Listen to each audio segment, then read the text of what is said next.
Salutations to Bharat Mata.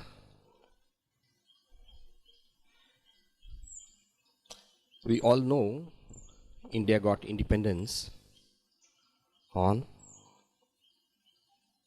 I would like an answer, August 15th, 1947. That should have been sufficient, is it not? We became independent. So that's all fine, everything should be okay. But then that was not sufficient. Then 26th January 1950, our constitution came into existence, replacing the 1930 Government of India Act, which was passed by the British government for India. It replaced. And then we said, we are a republic. So what is so important that even after becoming independent, almost 2.5 years back, is it not? 1947, August, January 1950, 26th January. Almost 2.5 years afterwards, 2.5 years afterwards, we had to wait 2.5 years to become something more important than independent? Yes, it is absolutely important. Why? Because we can't be governed by something which was passed by some other nation for us. To be truly independent, we had to have our own constitution. And that is the importance of the Republic Day. But a little bit background about the Republic Day also. Why was 26th of January chosen? If you go into Indian history, actually November 26th, 1949, November 26th, 1949, the constitution was adopted. It was adopted by the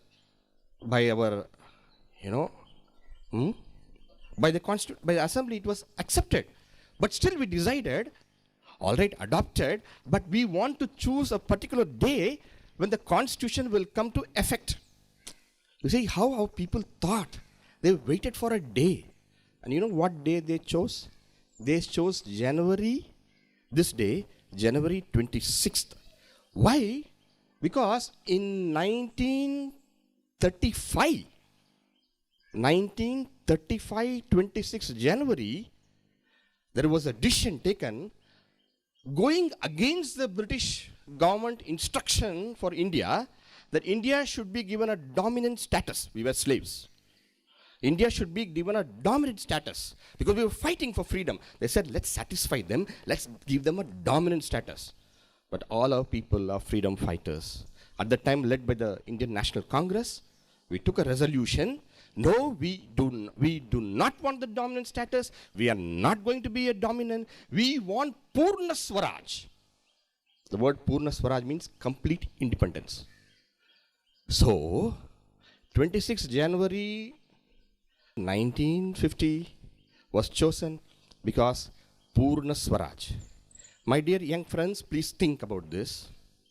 We became independent, but we chose a day to become truly independent because we have to be governed by our own thinking. We have to be governed by our own thoughts. And to generate that kind of thoughts which will govern us, our people sat together, brainstormed, thought, took our tradition into consideration, took the Yajnavalkya Smriti, so many aspects, so many thoughts they brought together. All the wise people of the time came together, thought, planned out, and we created a document to govern ourselves. Because that document is our cultural ethos, represents our cultural ethos. Now, let me just say one more point. When we say our document represents our cultural ethos, and our cultural ethos governs us, is good for us, why? You see, I am sure you all know different things grow beautifully in their different settings. The best coffee you get in some place.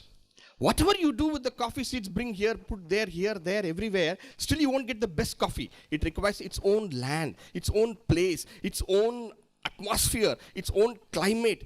Everything is required. Only then the best comes out, because everything has to be rooted where it is. If we all, I do not know if you know, the best pineapple, you know where you get? In Kerala? Do you know where you get? You get in this district. The best pineapple. Try, you can take the seed, you can put here, there, everywhere, still you won't get. Why? Because that pineapple requires that place, that cultural ethos, that atmosphere, that climate to grow. We all require what ethos, what thought for us to grow is our own cultural ethos. And if what governs us is not based on our cultural ethos, but based on somebody else's cultural ethos, we will not be the best Indians. We will be some kind of hybrid, some kind of small, some kind of puny, petty, paltry, pygmy, something else. And that's the reason we had to have our own constitution, because it should come from our heart, it should come from our soul, it should come from it should be ours. It's very important. Every country needs to be governed by its own cultural ethos. And therefore, my question is, yes, we have the constitution. Yes, it represents our cultural ethos. Are we truly a republic? What is culture? When a group of people, I would like you to listen very carefully to this definition. When a group of people live in a particular geographical area for a long time, when a group of people live in a particular geographical area for a long time, following certain cultural values, a special fragrance emanates from their life.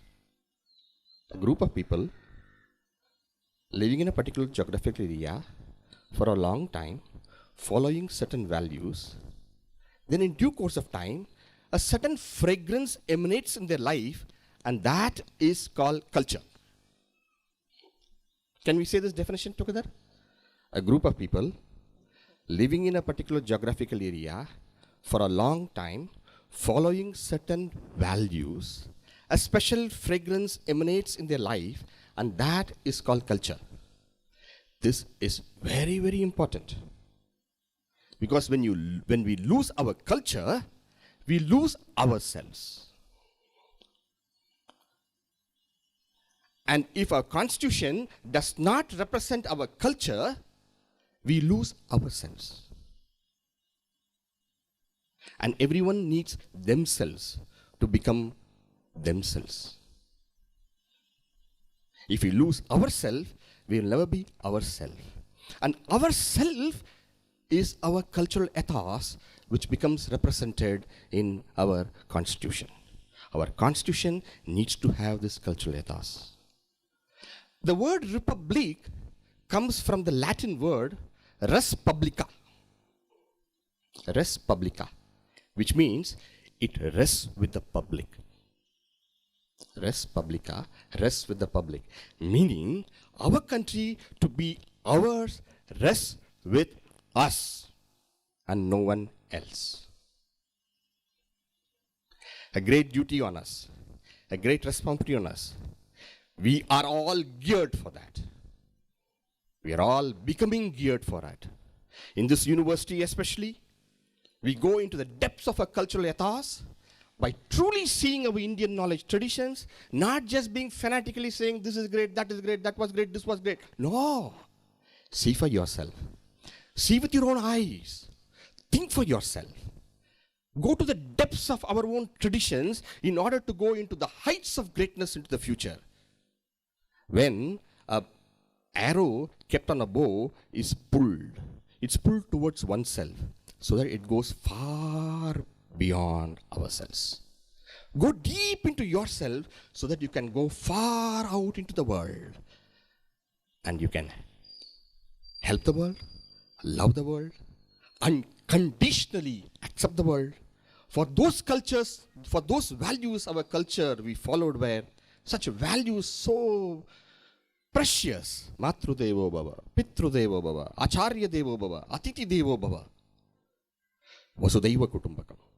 No culture has given these kind of values. The whole world is one family. No culture has given.